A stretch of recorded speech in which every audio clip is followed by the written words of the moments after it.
سلام و احترامات زما یوټیوب چینل ته یو ځل بیا ښه راغلاست. دا زموږ او ستاسو د HTML د کلاس لومړنۍ ویډیو ده او په دې ویډیو کې به زه تاسو ته د HTML معرفت کوم، یعنی دا زموږ او ستاسو انټروډکشن ټو HTML کلاس دی. نو راځو سټارټ له دې څخه اخلو چې د HTML فل فارم څه شی دی. تاسو خو په دې خبر یاستئ چې HTML یو پورا نوم نه دی، دا یو شارټ فارم دی یا هم موږ سره یو اکرونیم دی چې د دې فل فارم دی موږ او تاسو سره هایپر ټیکسټ مارکاپ لینګویج، او دا باید همیشه تاسو په یاد وساتئ. HTML stands for Hypertext Markup Language.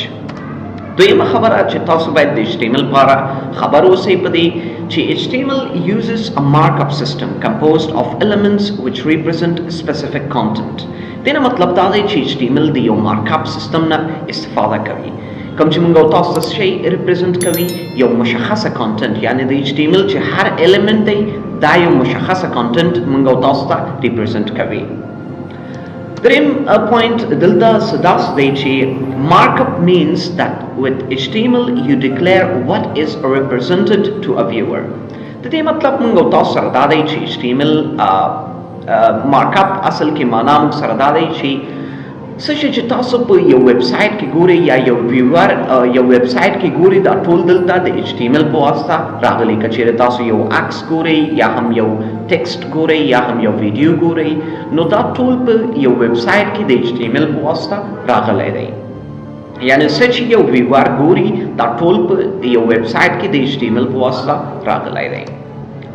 دریم پوینټ دا دی چې visual representations are defined by CSS cascading style sheets.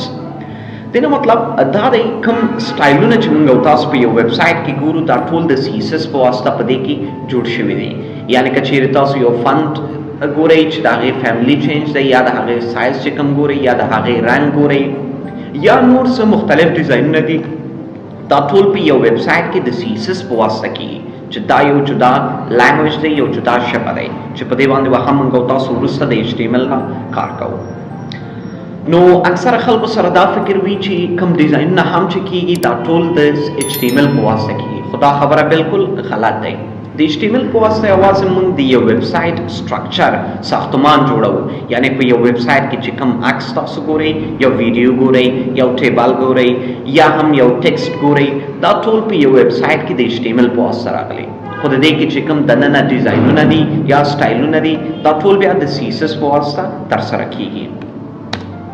دریم پوینټ دا دی چې HTML is sometimes called a programming language but it has no logic so is a markup language.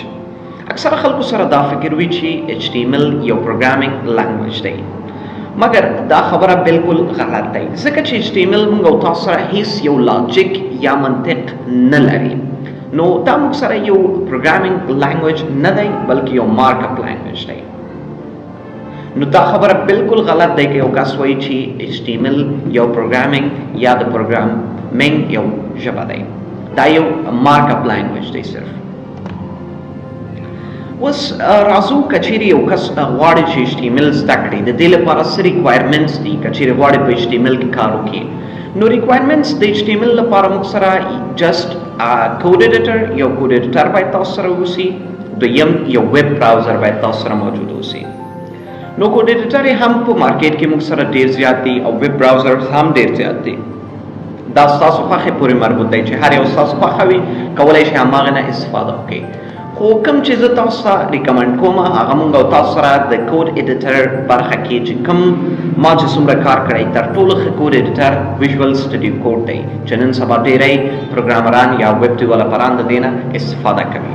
او دویم ویب براوزر چې دی ګوګل کروم، تاسو کولی شئ دغه انسټال کړئ ځان لپاره او استعمال یې وکړئ.